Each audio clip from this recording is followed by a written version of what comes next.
fikih prioritas ya, fikih prioritas ya.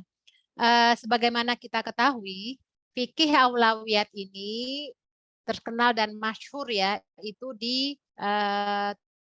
tulis buah karya dari Dr. Yusuf Qaradawi ya. Beliau ini adalah seorang ulama yang sangat berpengaruh dalam di dunia Islam ya, pemikirannya, karya tulisnya luar biasa ya. Beliau banyak menghasilkan karya tulis yang saat ini beliau masih hidup. Semoga Allah berikan kesehatan dan keberkahan dan beliau diberikan banyak manfaat dari tulisan-tulisannya untuk kita semua insya Allah. Di antara karyanya itu adalah yang terkait dengan Aulawiyat Al-Harokah Al-Islamiyah fil Marhalah Al-Qadimah atau Fikul Aulawiyat, ada dua tuh kitabnya. Sekarang usia beliau karena lahir tahun 1926 itu 96 ya.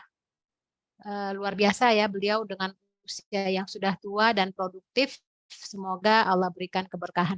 Nah, di antara buah karya beliau ini adalah fikih aulawiyat ya, fikih prioritas ini.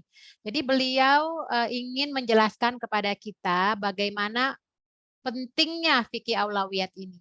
Karena memang jangan sampai kita dalam kehidupan sehari-hari itu mengakhirkan sesuatu yang harusnya diutamakan atau mengecilkan urusan besar yang membesarkan perkara yang kecil. Jangan sampai itu terjadi. Maka perlu ada skala prioritas atau fikih alawiyat ya.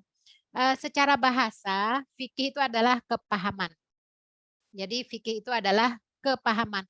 Kalau dulu di masa Rasulullah SAW, fikih itu artinya secara umum adalah adin, nafsu. Secara bahasa fikih itu sebenarnya dulu tuh pengertiannya agama ya, pemahaman ya agama. Sebagaimana misalnya dulu pernah Rasulullah mendoakan Ibnu Abbas dan meletakkan tangan beliau ke dada Ibnu Abbas itu dengan mendoakannya Allahumma faqihhu fiddin. Ya Allah berikan dia kepahaman terhadap ad-din. Bahkan karya besar dari Imam Abu Hanifah itu Fiqhul Akbar itu bersih tentang ajaran Islam. Jadi kalau dulu itu fikih itu adalah Islam itu sendiri. Tapi sekarang kita melihat fikih itu dibagi ya, maksudnya di sub-sub poin-poin tertentu, misalnya fikih nikah, fikih zakat, fikih aulawiyat, fikih muwazanah, fikih-fikih itu dibuat supaya paham apa yang akan dibahas. Nah, fikih ini artinya secara umum kepahaman. Sedangkan al-aulawiyat, kalau kita kan menerjemahkannya prioritas ya, al-aulawiyat, al-aulawiyat ini aula, aula dari asal katanya aula, itu artinya asbaqiyah, itu lebih dahulu, atau al-ahaqiyah yang lebih berhak, hak ya, mana yang lebih berhak, atau al-afdoliyah lebih utama.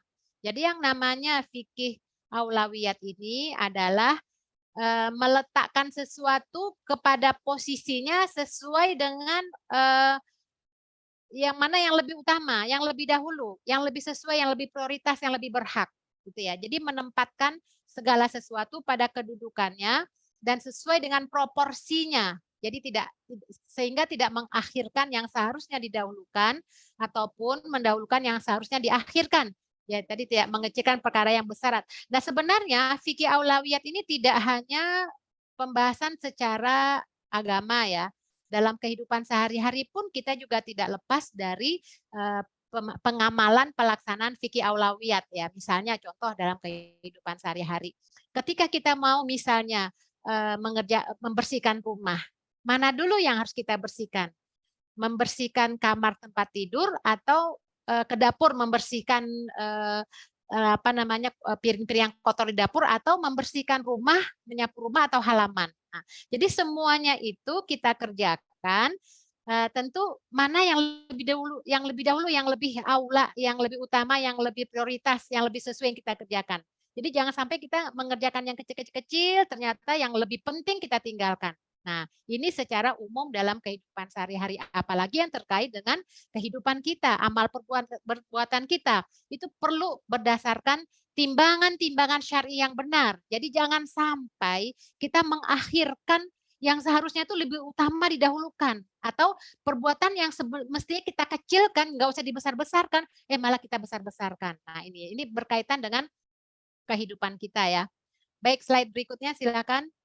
Kita perlu fikih aulawiyat. Lanjut slide-nya silakan di Udah ya? Enggak sebelumnya maaf yang nomor slide yang ke saya agak kecil sebentar ya. Yang mana nih? Ya, itu yang menempatkan segala sesuatu ya sesuai dengan kedudukan yang adil, baik berupa hukum, nilai, pekerjaan, lebih mendahulukan yang lebih utama, kemudian berikutnya berdasarkan patokan syariat. Jadi mana yang harus didahulukan, nah itu ya. Nah ini saya ingin yang menjelaskan kan ayat-ayat ya, ini karena kita lebih baik nanti tanya jawab ya. Ini ayat-ayat yang menjelaskan. Lanjut Mbak, lanjut. Terus lanjut. Ya, ini tadi sudah ini. Wassamaa rafa'aha wa wada'al mizan alla tabghaw fil mizan wa aqimul wazna bil qisti wa la tukhsirul mizan.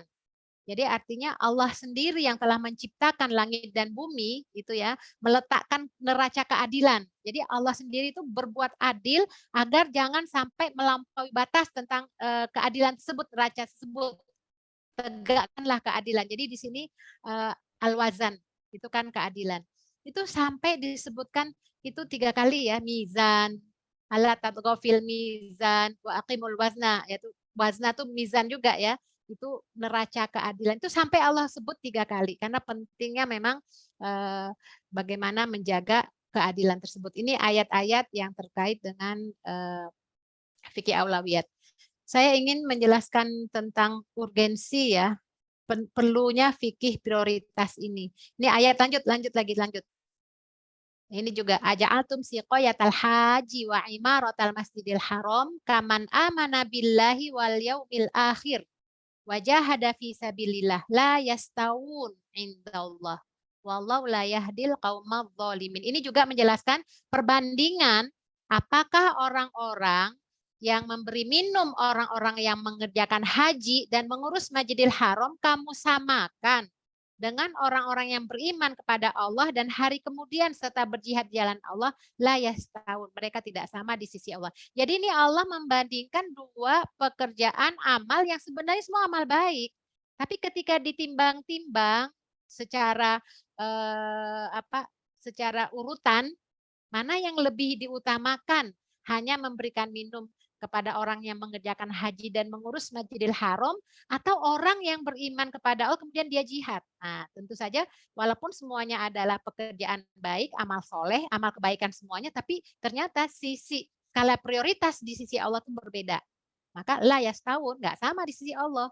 Nah, disinilah sebenarnya Dr. Yusuf Qaradawi itu memberikan kepada kita ayat yang menjelaskan bahwa dalam kehidupan ini memang penting dan perlunya fikih aulawiyat tersebut, fikih prioritas. Ya, lanjut. Ini juga alladzina amanu wa hajaru wa jahadu fi sabilillahi bi amwalihim wa anfusihim a'dhama darajatan indallahi wa ulaika humul faizun. Ini menjelaskan ya. Padahal banyak amal di dalam Islam ini ya, tidak hanya berhijrah, tidak hanya berjihad di jalan Allah dengan harta serta jiwa, tidak hanya itu, masih banyak amal-amal yang lain, tapi Allah dalam ayat ini menjelaskan bahwa a'dham darajat, yang derajat di sisi Allah paling tinggi itu adalah orang-orang yang beriman berhijrah. Jadi ini menunjukkan skala prioritas ya dalam amal perbuatan sehari-hari. Lanjut ayat ini dalil-dalil yang menjelaskan pentingnya fikih aulawiyat tersebut. Lanjut. Nah, ini juga al-iman bid'un wa sab'una syu'bah wa afdaluha qaulu la ilaha illallah wa danaha imatatul adza anit thariq wal haya'u syu'batun minal iman. Ini juga menjelaskan bahwa iman tuh banyak cabang-cabangnya, ada 70. Nah, di sini Rasulullah menjelaskan ada yang aulawiyat. Ya, yang aulawiyat itu yang utama itu adalah ucapan la ilaha illallah dan yang paling rendah itu adalah menyingkirkan gangguan dari jalan ya, dan malu adalah sebagian dari iman. Jadi artinya di sini ada skala prioritas, tapi bukan berarti kalau kita bicara prioritas berarti yang lain ditinggalkan, tidak. Ketika kita berbicara tentang fikih aulawiyat itu bukan berarti meninggalkan yang lain, tidak. Semuanya dikerjakan, tapi mana yang lebih aula, yang lebih utama, yang lebih dulu dikerjakan. Jadi sekali lagi saya tekankan, Ketika membahas fikih aulawiyat itu bukan berarti meninggalkan yang lain, hanya mengambil yang utama dan penting saja, tidak. Ini adalah marotibul amal ya, tertib amal itu adalah yang lebih utama dulu, baru yang setelahnya. Jadi bukan meninggalkan, sekali lagi bukan meninggalkan, ya, bukan memilih antara dua amal, bukan. Tapi mana yang lebih utama, yang aulawiyat, yang prioritas, yang dikerjakan. Nah itu ya. Lanjut. Nah, contoh lagi misalnya kita lihat fikih aulawiyat yang Rasulullah kerjakan, yang Rasul jalani, sebenarnya ini bagian dari fikih aulawiyat. Misalnya ketika Rasulullah merenovasi, tidak merenovasi Ka'bah ya, kata Nabi dalam hadis terkenal itu ya, riwayat Tobrani, laula anna qauma haditsu ahdin bikufrin lah hadamtul Ka'bah. Tsumma a'atuha ala asasi Ibrahim. Jadi kata Nabi, seandainya kaum kamu bukan orang yang baru saja meninggalkan kekufuran, aku akan robohkan Ka'bah, lalu aku akan bangun Ka'bah sesuai fondasi Nabi Ibrahim. Jadi ketika Rasulullah berhasil menguasai Ka'bah, ya kan, mestinya kalau udah kita menguasai Ka'bah kan, yang udah menjadi kepemimpinan di tangan Nabi, ya kan, bisa aja Nabi, karena Ka'bah ini adalah pusat ya, pusat kiblatnya umat Islam, ya bisa aja kan Nabi robohkan bangunan Ka'bah itu sesuai dengan bangunan Ka'bah yang sesuai dengan fondasi Nabi Ibrahim. Tapi Nabi nggak melakukan itu karena apa? Karena banyak di antara umat Islam yang baru masuk Islam, baru meninggalkan kekufuran.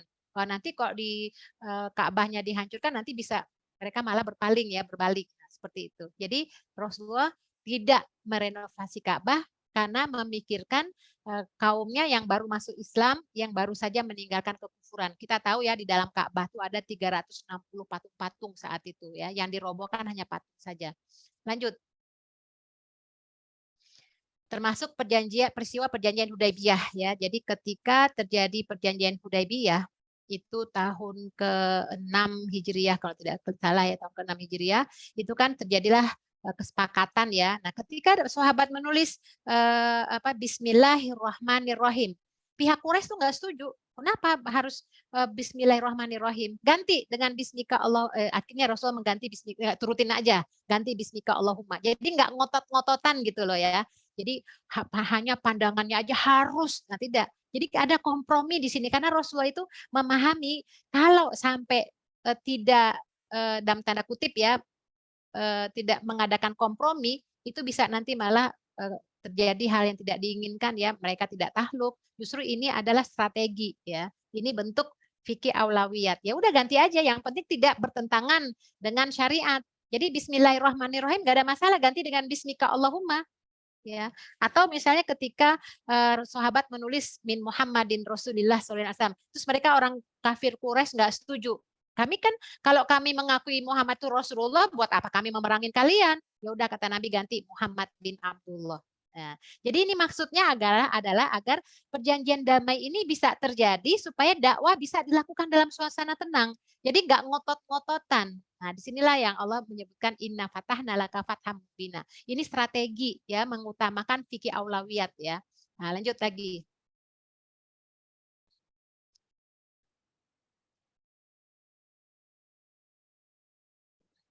Nah, ini kita bahas satu-satu dulu ya. Perlu fikih aulawiyat. Satu dulu ya, nomor satu ya. Adanya kewajiban untuk menjaga peringkat porsi dan proporsi di antara berbagai amal dan kewajiban-kewajiban syariat ya. Jadi ini kita punya kewajiban menjaga proporsi ya dalam amal, peringkat dalam amal dan kewajiban syariat ini ya. Karena memang dalam kehidupan kita itu peringkat proporsi itu kan baik dalam amal, ibadah, hukum, atau tatanan dalam ajaran agama itu perlu ada urutan peringkat, penetapan skala prioritas itu penting. Peringkat-peringkat misalnya dalam aspek akidah ya, akhlak, ibadah, syariah, muamalah dan sebagainya. Itu sudah ada di dalam ajaran Islam itu sendiri, baik sifatnya tekstual atau kontekstual itu sudah ada. Ya, jadi misalnya dalam penetapan rukun iman aja misalnya kan, rukun iman itu ada 6. Yang pertama apa? Iman kepada Allah. Itu kan peringkat-peringkat Allah dulu gitu. Itu kan skala prioritas aulawiyat.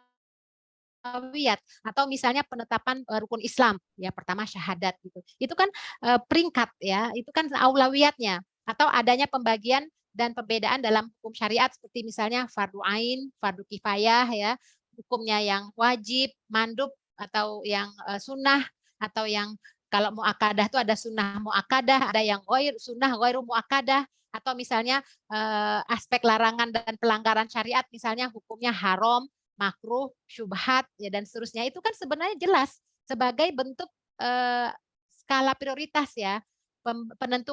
Penentu skala prioritas itu sebenarnya fikih aulawiyat ya. Apakah ini masalah ini hukumnya haramkah ataukah mubah, atau misalnya syubhat yang harus dijauhi dan sebagainya. Itu kan menentukan skala prioritas itu kan berjenjang-jenjang itu ya.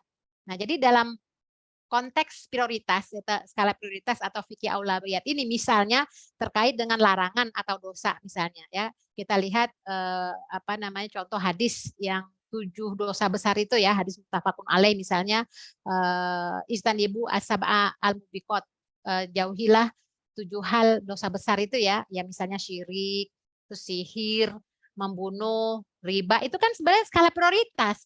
Yang harus yang lebih utama dijauhi lebih dulu adalah nggak boleh syirik misalnya. Kemudian sihir, membunuh, riba, makan harta anak yatim, lari dari medan jihad, menuduh zina wanita yang baik-baik misalkan. Itu kan sebenarnya skala prioritas, peringkat-peringkat ya yang harus kita pahami. Jadi bukan berarti meninggalkan ya atau mengambil hanya yang peringkat pertama, tidak. Semuanya kita pegang.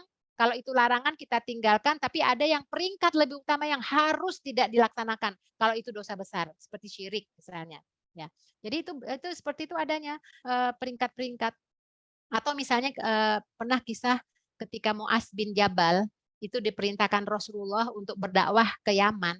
Ya, nah Rasulullah mengurutkan dakwahnya itu untuk menyampaikan dakwahnya. Ya, itu pertama ajak mereka dulu untuk menerima kalimat syahadat ya. Nah, kalau 2 kalimat syahadat itu sudah diterima dan ditaati, barulah sampaikan perintah untuk menjalankan sholat 5 waktu ya. Nah, kemudian zakat ya. Nah, atau misalnya dalam akhlak ya, berbuat baik dan berbakti kepada orang tua itu menempati urutan kategori amal soleh yang tertinggi di dalam Islam ya. Sampai-sampai itu kewajiban berbakti kepada orang tua tuh digandeng dengan beribadah kepada Allah, tidak syirik. Nah, sekarang kita lihat ya contoh ya, aktivis-aktivis dakwah misalnya ya, itu lebih memprioritaskan akhlaknya terhadap orang lain, ramah santun, sementara akhlaknya di rumah terhadap orang tuanya tuh hancur. Ukukul walidain, suka ngelawan, suka bantah. Tapi dengan orang lain, waduh bukan main. Nah itu berarti kekeliruan dalam memahami fikih aulawiyat. Ya aulawiyatnya orang tua dulu lah yang harus mendapatkan kebaktinya anak gitu. Ini kok malah dengan dosen lebih nurut ketimbang dengan orang tua. Nah seperti itulah ya fikih aulawiyat itu. Jadi kewajiban berbakti. Nah, sekarang gini, antara orang tua, kan kita punya kewajiban berbakti. Mana yang fikih aulawiyat, mana yang aulawiyat? Ibu dulu kah atau ayah? Nah, jadi di sini ada berlaku fikih aulawiyat. Ibu itu lebih diprioritaskan sampai 3 kali dibandingkan ayah. Ya kan kita tahu hadisnya ya. Man ahakun nas bihusni sahabati, yaitu umuk itu ya. Jadi yang afdol itu kalau misalnya bersamaan ya antara ayah dan ibu memanggil kita, nah kita utamakan ibu dulu. Nah itu kan itu namanya fikih aulawiyat ya, mana yang prioritas ya. Jadi bukan meninggalkan ayah, bukan, ibu dulu nanti baru setelah itu ayah. Ya. Jadi banyak ya hadis-hadis, amal-amal yang telah menjadikan contoh bukti tentang fikih aulawiyat ini. Atau misalnya pernah ada sahabat bertanya kepada Rasulullah, itu Abdullah bin Mas'ud. Dia bertanya, ya Rasulullah, afdol amal itu apa? Afdolul amal itu yang mana? Mana yang amal yang paling afdol ya Rasulullah? Nah, Rasulullah menjawab, yang afdol itu adalah as-sholah fi awqatiha, sholat tepat pada waktunya. Sumama kata sahabat. Terus habis itu apa? Birrul walidain, berbakti kepada orang tua. Terus apa lagi ya Rasulullah? Al-jihad fisabilillah. Ini kan sebenarnya peringkat urutan yang aulawiyat, yang prioritas yang mana? Ya itu sholat baru orang tua gitu ya. Atau misalnya ada lagi ya hadis Nabi, ala ukhbirukum bi afdol min darajatis siyam wa shalah wa shadaqah. Mau nggak aku kasih tahu kamu yang lebih afdol dari amal ibadah puasa ya sholat atau sodako. Jadi 3 amal itu disebut Nabi yang lebih afdol dari puasa, sholat, sodako. Mau tahu nggak? Sahabat menjawab, ya Rasul mau. Apa kata Nabi? Islah zatil bayin wa fasadu zatil bain al-haliqah, yaitu mendamaikan, memperbaiki hubungan antara sesama, ya. Karena rusaknya hubungan antara sesama kita itu ibarat alat cukur yang akan mencukur agama, ya. Jadi artinya walaupun orang itu rajin sholat, sodakoh, puasa, tapi kerjanya itu mengadu domba, membuat orang itu tuh udah nggak benar, ya. Itu sudah jelas dia menyalahi fikih aulawiyat, ya.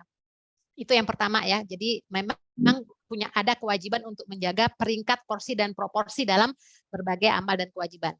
Terus yang kedua, lanjut.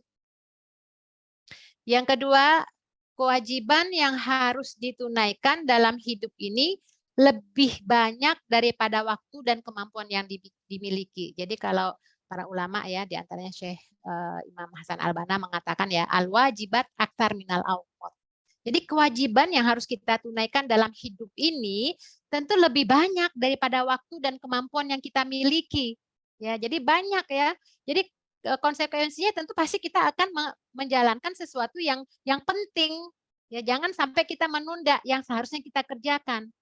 Nah, jadi kalau dalam skala personal individual misalnya kita perlu, ya, menimbang-nimbang mana yang lebih dahulu, yang aulawiyat daripada tidak. Ini kan banyak nih, kita banyak pekerjaan-pekerjaan kita, kewajiban kita itu banyak. Mana yang lebih afdol kita kerjakan terlebih dahulu. Nah, ini pentingnya fikih aulawiyat, ya. Kemudian yang ketiga, konsekuensi dari fikih muwazanah. Jadi memang Imam Ghazali ini beliau punya tulisan, ya, ada fikih itu, ya, misalnya beliau menulis ada 5 fikih yang harus yang dibutuhkan dalam kehidupan kita sehari-hari itu, misalnya fikih sunnah, ya, bagaimana memahami hukum-hukum Allah, kemudian fikih marotibul amal, fikih tertib atau dalam urutan amal, dan fikih ikhtilaf, ya, fikih perbedaan pendapat, fikih muwazanah, fikih menimbang-nimbang amalan mana yang menjadi yang akan kita pilih untuk kita kerjakan, ya, fikih aulawiyat, fikih prioritas. Itu ada 5 itu. Nah, di antaranya konsekuensi dari fikih muwazanah, fikih menimbang dan membandingkan di antara pilihan yang tersedia untuk menentukan salah satunya mana, ya. Kalau kita memilih salah satu, tapi kalau kita memilih akan dikerjakan berikutnya, itu ya nanti di fikih aulawiyat itu, ya. Kemudian yang keempat, habis, ya, udah. Baik, jadi fikih aulawiyat ini dasar sebenarnya dalam penerapan fikih muwazanat, ya. Jadi dasarnya, ya, intinya kalau kita tidak paham muwazanat, tidak bisa menimbang, tidak bisa memilih di antara pilihan-pilihan yang tersedia di salah satunya, maka kita tidak akan mampu untuk melakukan aulawiyat, prioritas apa yang akan kita pilih. Jadi intinya tanpa bekal fikih aulawiyat tidak mungkin kita bisa menerapkan fikih muwazanat, ya. Jadi fikih muwazanat itu menimbang-nimbang, harus kita dahulukan, mana yang harus kita kerjakan kemudian, ya, memanding dan kemudian menentukan pilihan, atau tidak meninggalkan sama sekali tapi menempatkan mana yang lebih utama kita kerjakan, ya. Jadi itulah fikih aulawiyat, ya, skala prioritas itu, ya. Lanjut. Jadi kalau kita bicara fikih skala prioritas, tentu kita berbicara prioritas ilmu atas amal. Itu penting, ya. Jadi ketika kita akan mengamalkan sesuatu, terus ilmuin dulu. Nah, jadi prioritasnya itu adalah mengilmui sesuatu yang akan kita kerjakan. Makanya al-ilmu qoblal amal. Ilmu dulu sebelum amal, ya. Bahkan kalau kita lihat sebenarnya fikih skala prioritasnya ilmu atas amal itu penting, ya. Jadi kalau kita beramal tanpa ilmu, itu mungkin nggak akan dapat apa-apa. Tapi ketika kita mengilmui segala sesuatu, tentu kita akan mampu untuk mengamalkannya. Ya, jadi ini prioritas ilmu, ya. Prioritas ilmu sebelum seseorang itu mengamalkannya. Jadi apapun ilmu dulu baru beramal, ilmu dulu baru beramal, ya. Ini penting, ya, kita memahami skala prioritas ini. Baik, lanjut. Yang kedua, pemahaman atas hafalan, ya. Jadi memang kita banyak menghafal Al-Quran, anak-anak kita, ya. Kalau itu Al-Quran, lebih baik dipahami dulu, berikan pemahaman. Tidak hanya sekedar menghafal, tapi memahami. Ya, termasuk misalnya ketika mengajarkan anak-anak sholat, kadang-kadang hanya disuruh kerjakan kerja, tapi tidak dipahami kenapa kita harus sholat, kenapa kita dalam sehari 5 kali, kenapa. Jadi artinya pemahaman itu penting. Al-fahmu itu penting. Jadi tidak hanya sekedar hafalan. Jadi ketika kita mengerjakan sesuatu yang sudah kita pahami, apalagi kemudian kita bisa menghafal, itu jauh lebih dampaknya kehidupan kita. Ini kan kita kebanyakan ya hanya menghafal, ya akhirnya yang terjadi kan ya kalau nggak paham ya hafalan aja. Makanya banyak apapun ya kalau tidak ada unsur pemahaman itu akan sulit ya untuk menjalankan semua amal-amal kita ya. Jadi paham itu penting. Al-fahmu ala kulli syai. Paham atas segala sesuatu penting. Paham kenapa gitu ya. Baru hafalan. Ini skala prioritas itu contohnya seperti itu. Lanjut. Prioritas amalan yang luas manfaatnya atau atas amalan yang sedikit manfaatnya.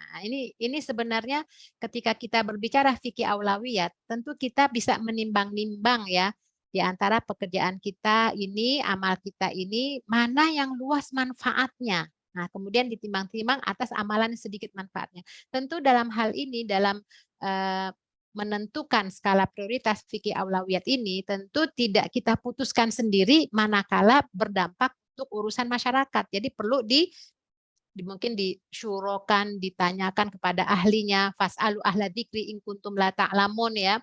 Misalnya menikah dulu atau ngambil S2 dulu misalnya ya, haji dulu atau menikah dulu ya, atau misalnya merawat orang tua dulu atau menikah dulu ya, seperti itulah ya. Misalnya ketika kita lihat, ini contoh aja, Abu Hurairah misalnya. Beliau ini menunda menikah karena beliau alasannya ada dua. Pertama, beliau ingin mendampingi Rasulullah agar beliau dapat belajar dari Rasul dan dapat menghafal hadis-hadis Nabi. Di samping itu beliau juga punya orang tua yang sudah tua. Nah, jadi di sini kan ada aulawiyatnya ya.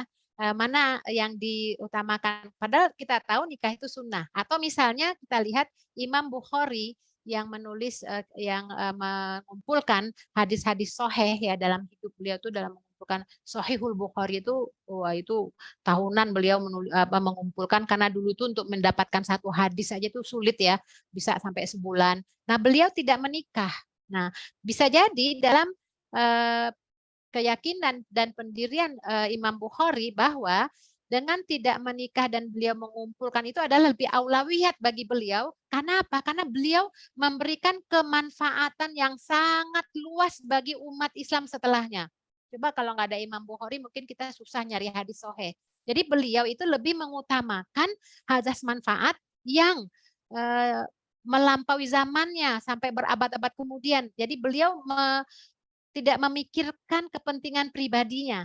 Kan kalau beliau menikah kan berarti beliau hanya, kita bisa bayangkan kalau dulu beliau menikah mungkin nggak selesai itu Sahih Bukhari yang ada, mungkin beliau melakukan tingkat-tingkat kezoliman ya, anak istri ditinggal, karena memang untuk mengumpulkan hadis itu tidaklah mudah. Jadi prioritas amal yang luas manfaatnya atas amalan yang sedikit manfaatnya itu tentu perlu ada pemahaman, perlu ada ilmu, perlu ditanyakan kepada ahlinya, ulamanya, kalau itu yang terkait dalam menentukan masa depan hidup kita.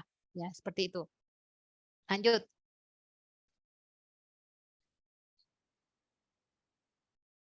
Ya, lanjut.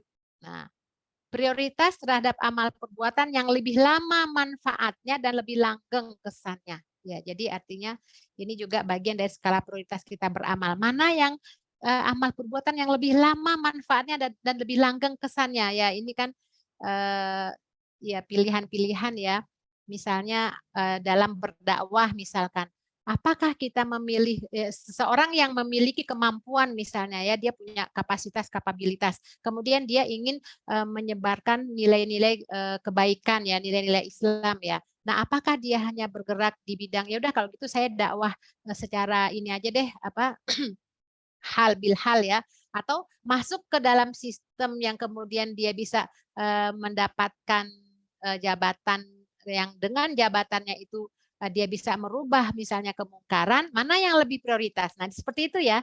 Jadi amal yang lebih lama manfaatnya. Jadi kalau dia hanya mendakwahi orang saja ya udah nggak ada ikatan untuk di apa ya, ya artinya hanya seruan-seruan ketimbang membuat kebijakan. Nah itu ya, jadi itu prioritas terhadap amal itu tentu orang-orang yang memiliki kapasitas, kapabilitas ya, yang tentu memiliki kesempatan dan peluang. Jadi dia bisa membuat skala prioritas ya. Nah itu.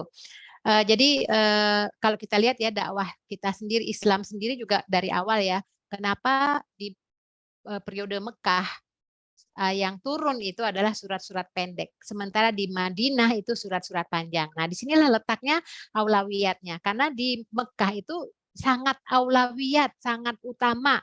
Itu menanamkan akidah, keyakinan, tauhid kepada para sahabat umat Islam pada saat itu. Ya, setelah mereka memiliki akidah tauhid yang kuat, barulah diturunkan hukum halal dan haram. Sehingga ketika turun hukum halal dan haram, mereka itu mudah sekali untuk menjalankannya. Ketimbang hanya hukum, tapi nggak akidahnya, tauhidnya tidak kuat, itu akan mental ya. Nah, seperti juga misalnya ketika pengharaman khamr. Ketika khamr ini diharamkan, itu nggak sekaligus. Karena kita tahu ya, dulu di masa Rasulullah dan para sahabat, minuman biasa, minuman penghangat badan. Nah, ketika diturunkan secara tadarruj bertahap, menanamkan dulu pemahaman, ya, diberikan ilmunya dulu bertahap ya. Nah, barulah setelah disosialisasikan dengan beberapa kali ya pelarangannya, itu barulah pengharaman selama-lamanya. Jadi disinilah tadarujnya ya dalam menyampaikan hukum-hukum ya. Jadi itu dilihat skala prioritas fikih aulawiyatnya. Ya. Baik, lanjut. Nah, kemudian juga mendahulukan yang fardu dan wajib atas yang nafilah dan sunnah ya. Misalnya tadi ini saya tulis qiyamul lail dan sholat subuh ya. Kan kita banyak ya. Bagaimana ketika qiyamul lail itu bangun ya dengan sholatnya yang panjang luar biasa, doanya yang panjang sambil menangis luar biasa pada malamnya dihidupkan dengan qiyamul lail ya. Nggak taunya menjelang subuh ngantuk tidur, akhirnya subuhnya kesiangan. Nah, di sini kita lihat mana yang wajib, mana yang sunnah. Qiyamul lail itu bagus, sunnah muakkadah bagus banget ya. Itu yang tidak pernah ditinggalkan oleh Rasulullah. Tapi subuh ini kan wajib, fardu. Nah, jadi jangan sampai mendahulukan yang fardu kemudian melalaikan yang wajib ya. Lanjut. Ya, prioritas amalan hati atas amalan anggota badan. Ya, ini maksudnya sebelum kita melaksanakan amal tuh periksa hati dulu. Ya, artinya apakah yang kita akan kerjakan ini karena Allah ikhlas atau tidak ya. Jadi ini periksa hati. Jadi contoh misal gini. Misalnya kita sholat ya. Sholat itu kan kelihatannya khusyuk ya karena memang kita diajarkan sholat itu khusyuk. Nah, kemudian kita bisa periksa ini benar nggak khusyuk, hatinya itu benar nggak fokus kepada bacaannya. Kalau hatinya kemana-mana, ya itu kan ya sholatnya itu ya orang sholat aja wail ya masih celaka apalagi yang nggak sholat. Makanya periksa hamalan hati ya. Jadi ini diharapkan sebelum kita mengerjakan amaliyah dalam anggota tubuh, anggota badan kita, hatinya itu memang benar-benar karena Allah. Jadi hati kita sodako periksa dulu hatinya, ikhlas nggak atau ada maunya ya bawa sesuatu ke rumah dosen atau ke rumah apa karena kita ingin proposal kita diterima atau kita punya proyek yang mudah-mudahan nggak ditolak kita bawa apa nanti periksa amalan hati ya kalau hanya anggota badan amaliyah badannya melakukan tapi hatinya bukan karena Allah itu kan ya sayang aja sia-sia lah amalannya ya. Kemudian lanjut. Masih banyak lagi yang lainnya amalan skala prioritas banyak sekali dalam kehidupan kita ini ya. Misalnya memberi nafkah atas membayar hutang, berobat atas menutup aurat. Saking dia menutup aurat, tapi dia perlu berobat. Bagaimana? Jadi banyak sekali hal-hal yang dalam kehidupan ini kita perlu menentukan fikih aulawiyatnya dan itu dilakukan sudah dicontohkan oleh Rasulullah SAW ya. Misalnya nih contoh ya.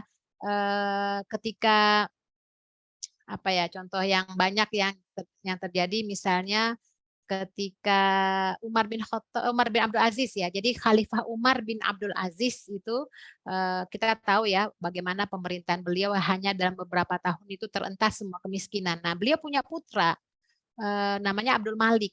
Ya, putra ini luar biasa ya. Jadi ketika soleh itu masih muda soleh ya. semangatnya tinggi ya, semangatnya tinggi. Dia berkata kepada ayahnya Umar bin Abdul Aziz, kenapa tidak langsung menerapkan perintah Allah ya? Kan engkau udah menjadi khalifah, udah terapkan aja disiplin pokoknya ketat gitu ya, dalam menerapkan hukum. Ini kan engkau udah punya kekuasaan. Nah, apa kata apa namanya?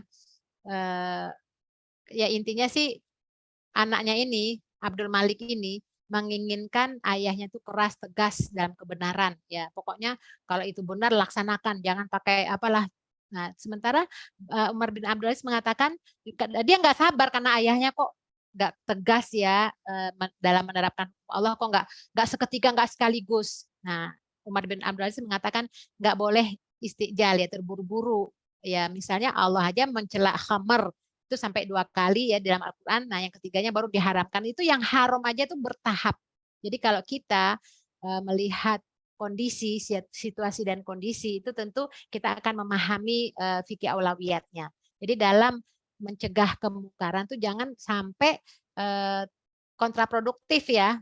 Kita inginnya kebaikan malah nanti dapatnya adalah keburukan. Nah, di sini contoh bagaimana menerapkan fikih aulawiyat tersebut. Tadarruj bertahap ya, sampai betul-betul dilaksanakan dengan sepenuh hati. Jadi di sini perlunya tertib ya, peringkat-peringkat ya.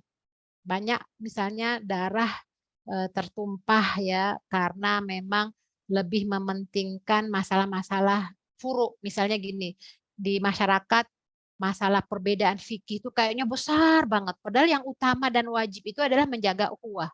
Ya, jadi gara-gara perbedaan fikih, akhirnya apa? Akhirnya putus hubungan silaturahim. Ya gara-gara isbal ya, gara-gara apalah, pokoknya itu masalah fikih, itu furu. Makanya ketika seseorang mempelajari fikih aulawiyat, tentu dia akan lebih mengutamakan persaudaraan ketimbang terjadinya apa namanya pertumpahan darah ya, fitnah internal umat Islam. Kan sekarang kan luar biasa ya, miris banget kita ya, gara-gara umat Islam bertikai masalah-masalah kecil, remeh-temeh, masalah khilafiyah, furu'iyah, akhirnya sesama umat Islam itu jadi tidak kuat, tidak bersatu, saling mencela ya, saling apa ya. Pernah juga terjadi tuh di masa dulu tuh ya, ada Abdullah bin Umar ya. Jadi ada ketika lagi haji, terus mereka, kita tahu ya Abdullah bin Umar ini di kalangan tabiin kan berarti dia kan sahabat Nabi ya. Jadi kalangan tabiin itu kan seorang ulama. Nah, ada orang yang bertanya kepadanya tentang hukum darah nyamuk. Ya, ada juga yang bertanya tentang lalat ya, bagaimana berihram membunuh lalat katanya. Nah, Ibnu Umar ini bertanya, kamu dari mana? Asal mana? Mereka jawab, kami dari Irak. Dari Irak ya. Kita tahu ya, penduduk Irak itu pernah ya menumpah darahkan cucu Rasulullah ya, Hussein ya. Nah, beliau Ibnu Umar itu mengatakan, kalian penduduk Irak bertanya tentang hukum darah nyamuk atau lalat lah gitu ya, tapi kalian itu telah membunuh putra dan keturunan cucu Rasulullah nih gimana? Jadi artinya nih kayaknya nggak paham gitu nih. Nanya yang kecil-kecil tapi mereka melakukan perbuatan yang dosa besar. Nah itu ya. Itu Ibnu Umar tuh sampai sampai heran. Ini bagaimana penduduk Irak ini ya yang ditanya remeh-remeh hukum darah nyamuk ya atau lalat gitu ya, tapi mengabaikan suatu perkara yang dahsyat ya, pembunuhan cucu Nabi. Nah, seperti itulah kondisinya. Pentingnya kita memahami fikih aulawiyat ya. Jadi jangan sampai masalah-masalah kecil-kecil furu ya, batal nggak ya wudhu antara suami dan istri. Akhirnya timbullah apa pertengkaran. Jadi wah itu Wahabi itu apa, nah itu tidak diharapkan. Jadi ketika kita memahami fikih aulawiyat, kita akan tahu bagaimana bersikap dan mengamalkan kehidupan sehari-hari, mana yang penting ya. Kan kita kalau di secara umum kan ada ini ya, mana yang penting perlu ya, penting tidak perlu apa ya nama itu, ada 4 itu ya. Nah itu sebenarnya fikih aulawiyat ini sudah mewakili lebih baik dari itu ya. Jadi ini selintas ya tentang fikih aulawiyat itu, kalau dibaca tuh luar biasa ya. Pernah ada lagi misalnya ya kasus ketika bertengkar ya soal mengusap rambut ya. Ini kan mengusap rambut dalam wudhu itu kan sebagai rukun sahnya wudhu ya. Itu sampai terjadi pertengkaran hebat.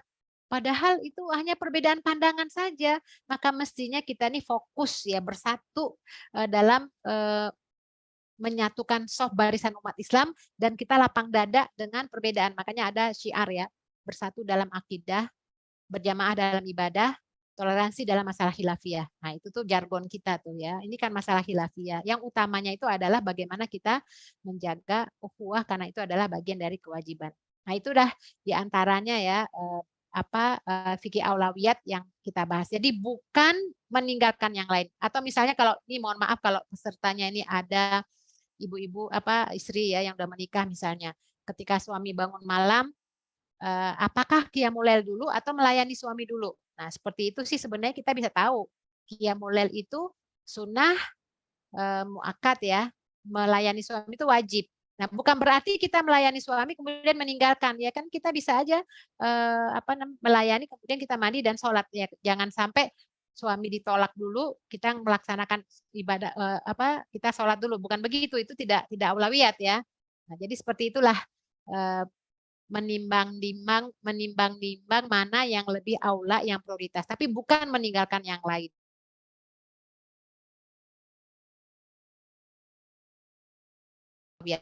Saya rasa udah selesai belum ya? Masih ada lagi nggak? Ya, jihad untuk memelihara agama harus didahulukan walaupun harus mengorbankan jiwa. Ya tentu saja ini ketika kita agama kita diserang ya, seperti yang kasus di misalnya di Palestina, tentu saja aulawiyat di sana adalah menjaga memelihara negerinya ya. Lanjut. Memberikan harta milik yang dirampok untuk menjaga jiwa harus didahulukan dari memelihara jiwa. Jadi artinya maksudnya gini, kalau kita dirampok, kemudian disuruh pilih, kita memberikan harta kita atau kehormatan kita. Tentu kita lebih menjaga kehormatan kita. Kalau harta mah dirampok mah bisa dicari. Kecuali kalau misalnya seseorang memelihara hartanya, kemudian dia benar-benar memelihara itu juga bisa dikategorikan ini ya, ada maqasidus syariah di situ. Artinya ketika seseorang menjaga hartanya yang dirampok kemudian dia meninggal itu bisa dikategorikan syahid ya. Nah, kalau misalnya itu kan kalau jiwanya ya dibunuh. Nah, kalau kehormatan misalnya perempuan ya mau dirampok hartanya atau menyerahkan kehormatannya tapi tidak dirampok hartanya. Tentu kita akan mementingkan menjaga kehormatan kita ya. Kalau harta mah bisa ini ya, bisa dicari ya. Kecuali kalau tadi yang sampai menjaga sampai membunuh kita bunuh-bunuhan itu memelihara harta itu dan sampai mengorbankan jiwa itu termasuk menjaga maqasidus syariah di situ ya. Lanjut. Memelihara kehormatan dari ancaman pemerkosaan harus didahulukan dari menjaga harta. Tadi udah kita bahas ya. Intinya sih sebenarnya ketika kita lakukan itu karena Allah ya tentu saja ada nilainya ya. Jadi jangan sampai seseorang itu tidak menjaga kehormatannya hanya karena untuk kepentingan-kepentingan materi ya. Jadi dia pernah terjadi di Bosnia itu beberapa tahun yang lalu terjadi peperangan ya dengan Kroasia itu ya. Nah, kita tahu gadis-gadis Bosnia itu kan diperkosa. Nah, terus kemudian ada yang bertanya kepada Dr. Yusuf Qaradawi, bolehkah kami bunuh diri daripada kami jadi korban pemerkosaan? Gitu ya. Jadi pertanyaannya daripada kami diperkosa, hamil anak musuh gitu kan, aduh kayak gimana? Nah, bolehkah kami membunuh diri kami sendiri? Nah, itu banyak sekali pro dan kontra jawabannya, tapi yang penting gini, kalau sampai diperkosa harus berusaha untuk mempertahankan diri, kalaupun nyawa menjadi tantangannya itu syahid. Jangan membunuh diri sendiri, ya itu kan membunuh diri sendiri itu kan tidak dibenarkan ya. Atau misalnya ketika hamil diperkosa oleh musuh kemudian hamil, bolehkah mengaborsikannya? Nah, itu juga dibahas juga ya. Nah, kalau memang terjadi kehamilan sebelum 4 bulan sebelum terjadinya ruh itu boleh digugurkan kalau itu memang dari perbuatan musuh ya yang tidak bertanggung jawab, yang memang setelah berusaha semaksimal mungkin menjaga diri tapi tidak bisa juga karena mereka lebih kuat, terjadi kehamilan itu boleh digugurkan selama kandungan belum ditiupkan ruh. Jadi contoh-contoh seperti itulah ya, mana yang aulawiyat, fikul aulawiyatnya. Dan ini memang dinamis ya, artinya setiap orang tuh berbeda-beda dalam penerapan fikih aulawiyat. Intinya adalah faktor penentu tingkat aulawiyat itu, ini yang penting ya, faktor dalil syar'inya yang penting. Jadi ini faktor dalil syar'i ini penting sekali ya untuk menentukan peringkat ya aulawiyat mana yang utama. Jadi memang itu udah harga mati dalil syar'i. Jadi bukan hawa nafsu ya. Jadi skala prioritas ini tentu sesuai dengan peringkat-peringkatnya. Apakah itu dalam masalah akidah ya, misalnya kalau dulu Amr bin Yasir ya, jadi dia merasa berdosa karena dia mengucapkan kata kufur ya, menyebut Tuhannya orang-orang Quraisy ya, karena dia daripada dia dibunuh. Nah itu kan dia memelihara, menjaga jiwanya dari pembunuhan dengan mengucapkan kata-kata kafir. Rasul mengatakan nggak apa-apa kalau itu memang terpaksa.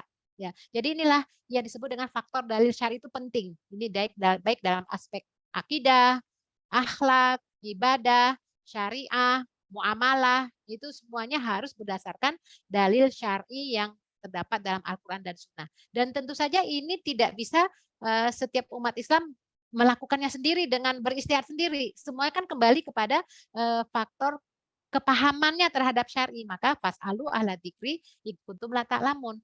Ya, jadi ini nggak bisa inisiatif sendiri, apalagi kalau itu terkait dengan masalah-masalah yang terkait dengan yang membutuhkan dalil-dalil syar'i. Kan ini kan pemahaman dalil syar'i ini kan tidak semua orang bisa ya. Jadi nggak bisa orang semua amah mengatakan ya, misalnya itu nanti sesuai hawa nafsu. Misalnya gini, ketika masuk ke suatu perusahaan, peraturannya perempuan nggak boleh menutup aurat ya, tidak boleh memakai jilbab misalnya, memakai kerudung.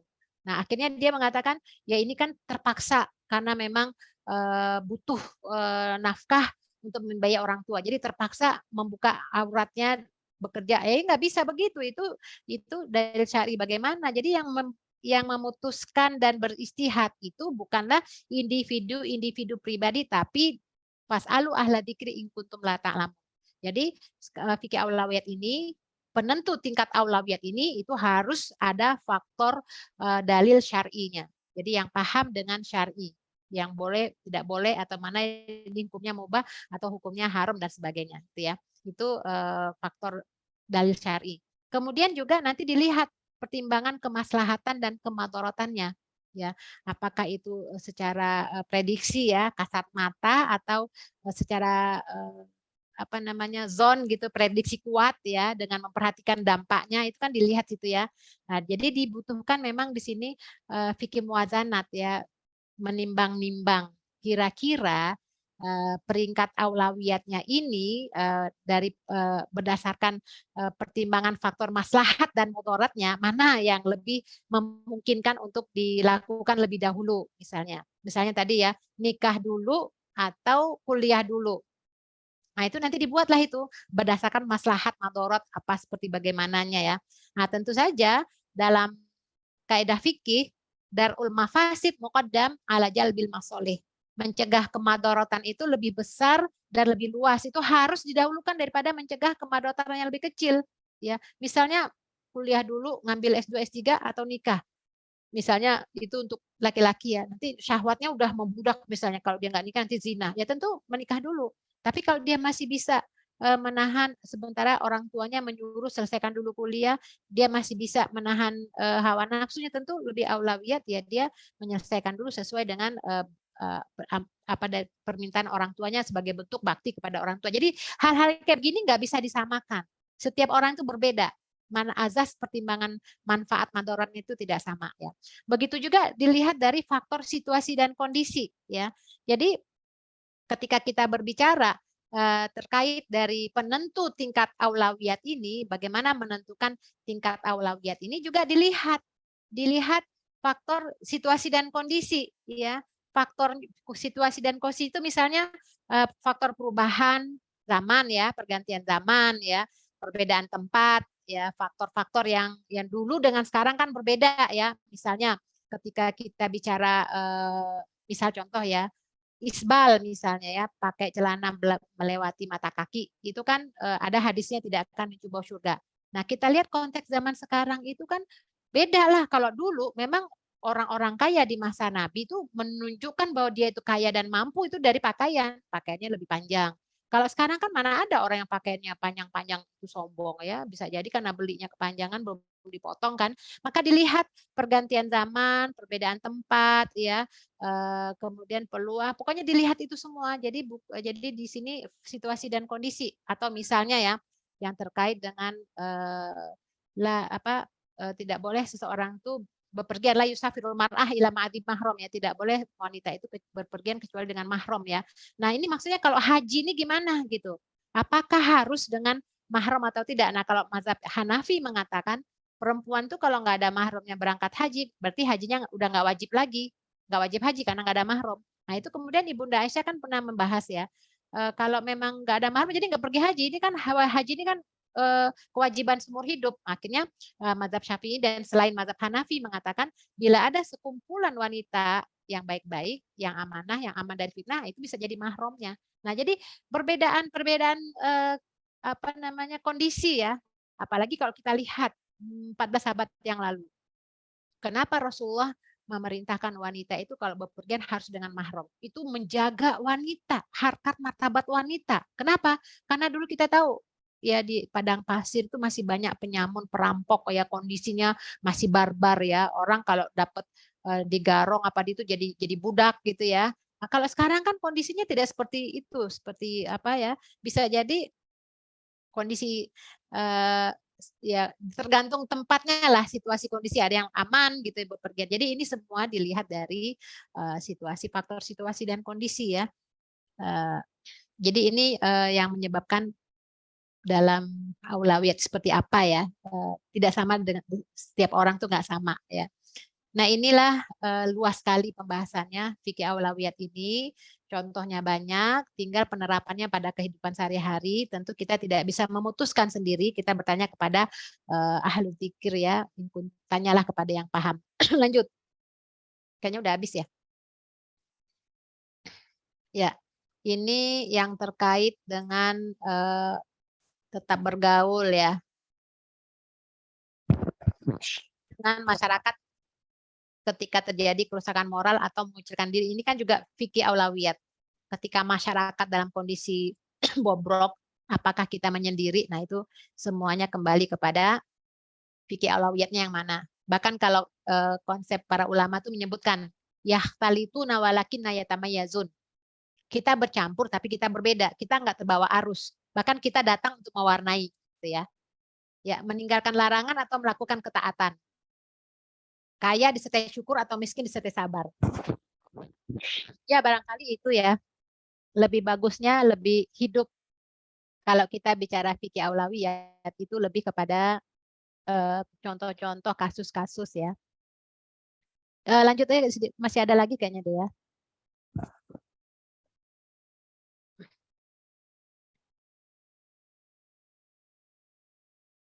Ya, ini kalau dalam amal-amalan ya. Dalam amalan-amalan sehari-hari itu apakah ketika mubah bertemu sunnah, tentu kita akan melakukan yang sunnah dulu ya. Yang sunnah harus didahulukan karena kalau mubah itu kan boleh ya. Lanjut ini udah mau habis ya. Bila sunnah bertemu wajib, maka yang wajib harus didahulukan. Tadi ya kayak sholat malam tadi qiyamul lail dengan atau misalnya gini, ketika anak kita bertanya yang terkait dengan adab, akhlak dan segala macam, sementara ibunya sedang mencuci piring. Nah, itu kan mencuci piring itu kan ya mubah, tapi memberikan pendidikan kepada anak itu kan wajib. Nah, seperti itulah ya. Mubah dengan sunnah, sunnah didahulukan, sunnah bertemu wajib, wajib didahulukan. Bila wajib bertemu wajib, mana yang harus didahulukan? Nah, dilihat wajibnya yang seperti apa. Misalnya gini, ketika seorang perempuan sudah menikah, kemudian dia punya orang tua. Orang tua memberikan dia perintah, suaminya memberikan perintah tapi bertolak belakang dengan perintah orang tuanya. Sementara perintah itu tidak bertentangan dengan syariat. Jadi ini antara dua orang memiliki perintah, mana yang didahulukan. Kita wajib mentaati suami, kita wajib mentaati orang tua. Ini bagi seorang istri ya. Nah, antara dua wajib ini mana yang harus didahulukan? Tentu saja dalam kehidupan kita, kewajiban seorang istri tentu terhadap suami. Tapi bukan berarti kita tidak mentaati orang tua. Nah, disinilah ilmu fikih dakwahnya berjalan masuk di situ fikih dakwah.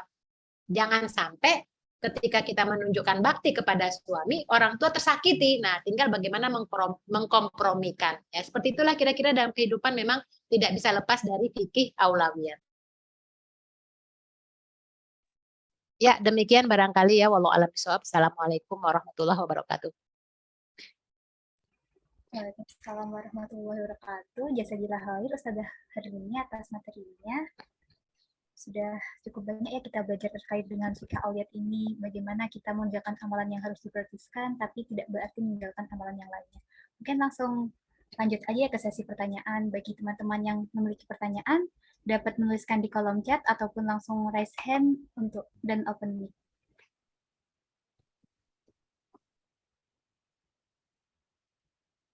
Silahkan kepada Dr. Yusti untuk bertanya.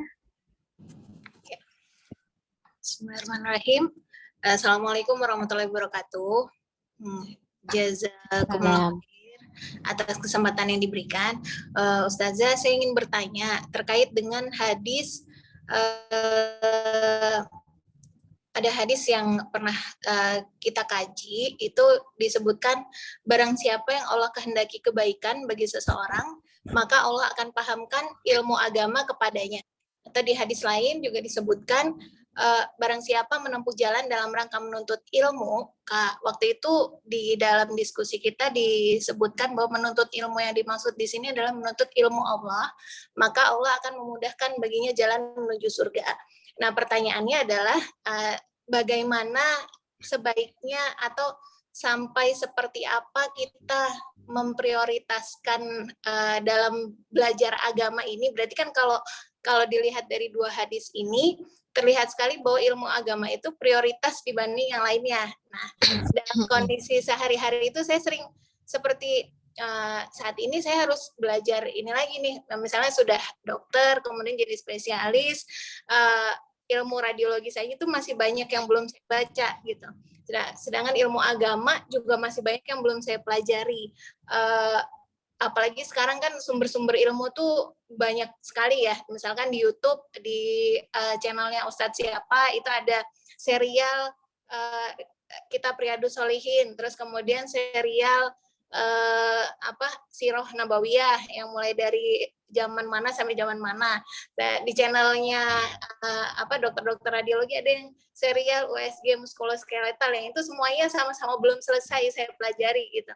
Nah, apakah ada tips dalam kalau misalkan dibahas dari sisi aulawiyat, sepertinya saya berpikir ya yang ilmu ini kan memang tidak banyak yang mempelajari ilmu radiologi gitu. Berarti saya harus memfokuskan di sini, saya harus semakin ahli di bidang ini gitu. Sedangkan ilmu agama, tapi di ilmu agama disebut yang tadi hadis tadi menempuh jalan dalam rangka menuntut ilmu Allah, maka akan memudahkan baginya jalan menuju surga. Nah, seperti apa saya sebaiknya atau kita sebaiknya tahapan-tahapan atau mana yang saya prioritaskan dalam ilmu-ilmu agama ini dibandingkan dengan ilmu yang saat ini menjadi subspesialisasi profesionalis dalam profesi saya saat ini. Begitu kurang lebih. Terima kasih. Assalamualaikum warahmatullahi wabarakatuh. Waalaikumsalam warahmatullahi wabarakatuh. Ya, memang hadisnya misalnya gini, kan bunyinya gini ya, man salaka tariqan yaltamis fihi ilman sahhalallahu lahu bihi tariqan ilal jannah, ya.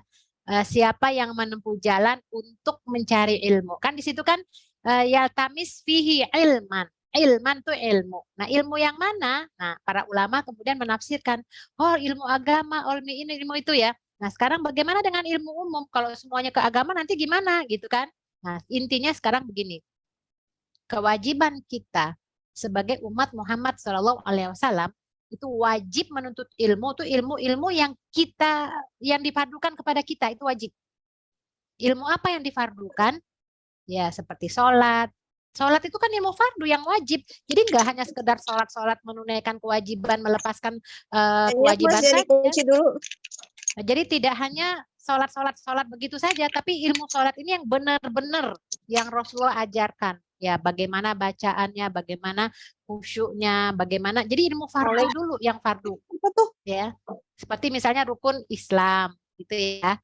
Yang saum, puasanya, yang sedekah. Ini ilmu yang wajib dulu deh, yang bisa kita amalkan dalam kehidupan sehari-hari. Nah, adapun yang terkait dengan misalnya ilmu tafsir, ilmu hadis itu bisa jadi itu adalah fardu kifayah. Jadi tidak sebenarnya nanti kan ada yang bertanya, misalnya gini, ketika jihad ya kan ketika Rasulullah berjihad itu dalam surat Taubah ya, ada nafaron minkum. Jadi ada sebagian kecil untuk belajar agama. Jadi jangan semuanya terjun ke jihad. Perlu juga belajar agama. Jadi begitu juga dengan ilmu-ilmu yang ada sekarang ini ya, radiologi, kedokter, apapun, intinya adalah nawaitu yang harus dijaga. Nawaitu artinya apa niat kita ketika kita mengambil spesialisasi ilmu umum ini. Ketika kita niatkan karena Allah, dengan ini kita ingin membawa sebanyak-banyaknya manfaat bagi umat, itu juga udah fisabilillah. Makanya yang terpenting dari semua ilmu itu adalah ilmu-ilmu agama, dari yang terpenting dari semua itu adalah niat. Ya kan? Artinya ya apalagi kalau di situ niatnya untuk memberi sebanyak-banyaknya manfaat kepada umat ya, dengan niat kita mempelajari ilmu itu juga ilmu yang bermanfaat. Makanya kan kita minta kepada Allah, doanya itu Allahumma inni as'aluka ilman nafi'a. Kan dalam setiap pagi habis subuh itu kan Rasulullah kan mengajarkan kita doa yang semestinya kita baca setiap subuh, setelah subuh itu ya. Allahumma inni as'aluka ilman nafi'a. Aku mohon kepadamu ya Allah ilmu yang bermanfaat. Bermanfaat itu tidak hanya untuk kita tapi juga bermanfaat untuk orang lain. Kemudian waris konwasi rizki yang luas, wa amalan mutakobala, amalan yang diterima.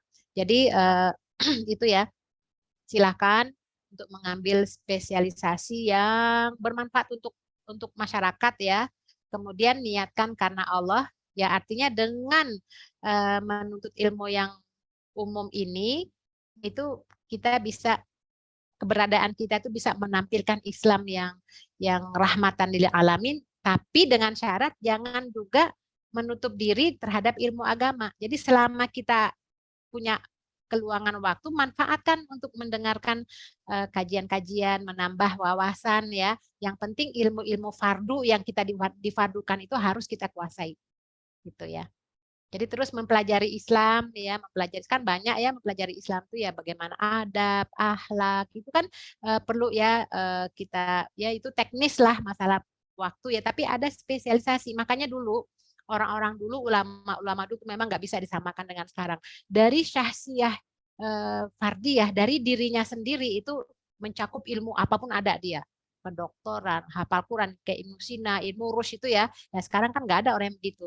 Ulama sekarang paling dia punya takhasus spesialisasi satu ilmu ya, tapi dia sangat expert dengan ilmunya. Nah, maka silakan deh menjadi ahli di bidangnya, tapi juga memiliki wawasan keislaman, akhlak yang baik ya. Jadi tidak berhenti terus untuk belajar Islam. Yang penting kita ilmu fardu itu penting ya, kita pelajari ya, seperti itu. Kan nggak semua bisa punya peluang, punya kesempatan, punya waktu. Jadi artinya kalau kita berada di tempat di bidang kita itu bisa jadi pilihan Allah, maka kita fokus dan kita berusaha untuk menjalankan tugas kita ini dengan baik ya insya Allah.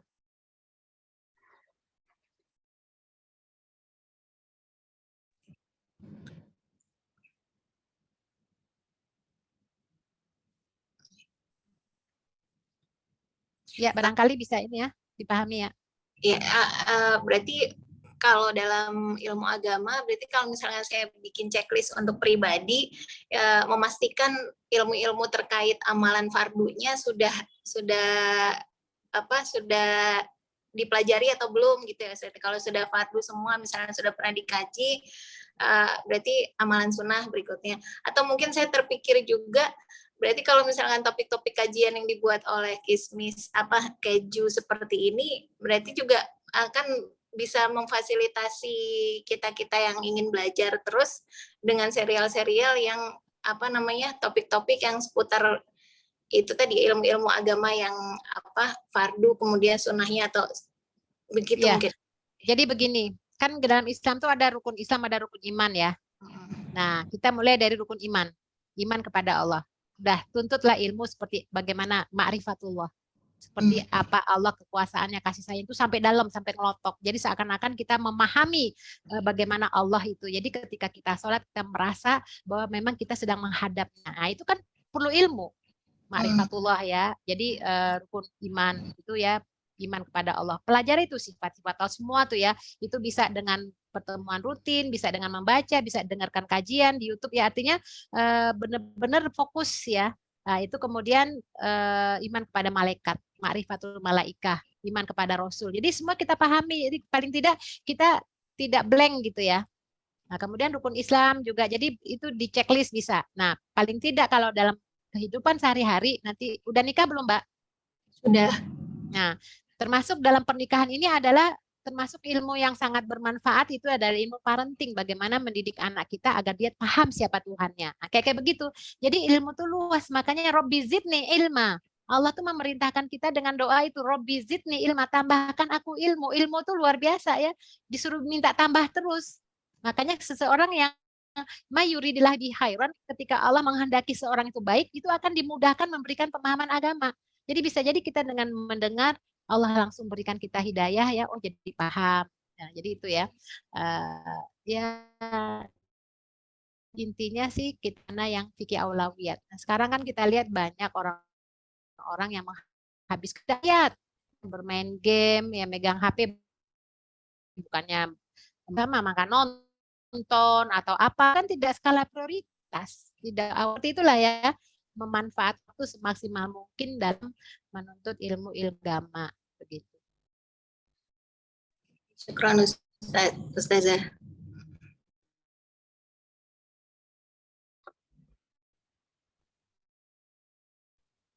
Terima kasih banyak Ustazah dan Dr. Yusti. Lanjut ke pertanyaan berikutnya. Ini ada titipan pertanyaan dari anonim. Terus, ada titipan pertanyaan dari anonim terkait dengan bergaul dengan di lingkungan yang tidak sesuai dengan Islam. Jadi sang anonim ini memiliki teman yang kelakuannya tidak sesuai gitu dan sudah dicoba diingatkan, namun ternyata tidak digubris. Pertanyaannya apakah lebih baik meninggalkan teman tersebut karena takut malah terjerumus ke dalam pergaulannya, atau lebih baik tetap ditemani saja dengan coba terus diingatkan? Terima kasih. Jadi kalau kita aulawiyatnya apakah meninggalkan dia atau mengingatkan terus ya. Jadi gini, niatkan karena Allah, banyakkan doa, mudah-mudahan dia bisa berubah ya. Jadi orang-orang yang berbuat tidak baik ya, itu bukan dijauhi, diingatkan terus dengan cara yang baik, didoakan ya, jangan ditinggalkan. Siapa tahu mudah-mudahan apa yang kita sampaikan mudah-mudahan diterima. Jadi bersabar. Lagi pula kewajiban kita tuh hanya menyampaikan bukan memaksa ya. Jadi mudah-mudahan teman tersebut jangan ditinggalkan, kasihan dia. Jadi ada yang mengingatkan tapi dengan cara yang baik gitu ya. Seperti itu. Baik Ustazah, semisal jika takut malah kitanya yang jadi diwarnai oleh orang tersebut, apakah tetap tidak boleh kitanya yang menghindar begitu Ustazah? Kalau kita yang khawatir terpengaruh, ya mungkin kita tahu kapasitas kita ya bisa memilih orang-orang yang lebih soleh lagi untuk mengingatkan kita. Ya itu bisa ya, kalau kita khawatir sulit untuk menghindar, kita yang mencari lingkungan yang terbaik. Ya kita yang memilih teman yang baik. Bukan berarti memusuhinya ya. Mungkin menjaga jarak tapi tidak memusuhi. Baik, terima kasih. Jadi menjaga jika merasa tidak mampu ya Ustazah. Lanjut mungkin ke pertanyaan selanjutnya, bisa melalui chat atau raise hand kepada Mbak Adiba, kalau bisa nggak, saya ini lagi ditunggu di nanti kalau ada pertanyaan dikirim ke WA saya aja ya, nanti saya jawab lewat WA ya. Saya Baik, mohon Ustazah. maaf, saya mau pamit dulu ditungguin ya. Lagi dalam perjalanan nggak ya, mohon apa-apa, maaf Ustazah. ya. Ya, assalamualaikum ya Iya, Mbak, baik, mohon maaf Ustazah. ya, saya pamit dulu ya. Nanti kalau ada pertanyaan dikirim ke Iya, saya baik, saja ya Mbak. Baik, terima kasih banyak, Ustazah. Nanti kirim. Assalamualaikum. Waalaikumsalam.